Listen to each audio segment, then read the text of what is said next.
Сәлеметсіздер ме, құрметті оқырмандар? Сіздермен бүгін сметана пирогын жасайтын боламыз. Ол үшін бізге 200 грамм сары май мен 200 грамм ұн қажет болады. Екеуін араластырып корочка жасаймыз. Содан соң 5 грамм разрыхительді қосып, үстіне 150 грамм қантты қосып, араластырамыз. Араластырып болған соң бір жұмыртқаны салып, қамыр илеп аламыз.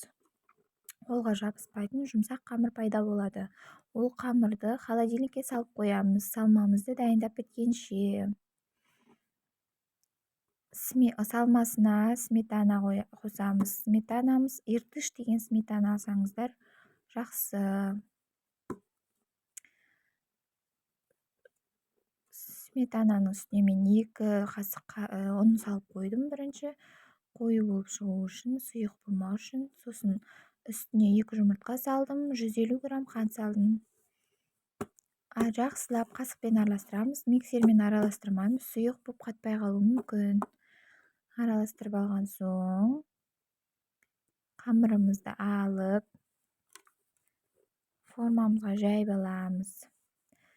Менікі холодильникте көп тұрмаған соң бетіне ұн қосып жайып алдым. Жұмсақ қамыр болған соң. Сіздердікі холодильникте көп тұрса, ұн қажет етпейді. Салмамызды формамыздағы қамырымызға құйып 180 градуста 45-50 минут пісіріп аламыз. Күшті әдемі қатқан күйінде шығады. Дәмі де өте дәмді болады. Қолжетімді заттардан дайын болған.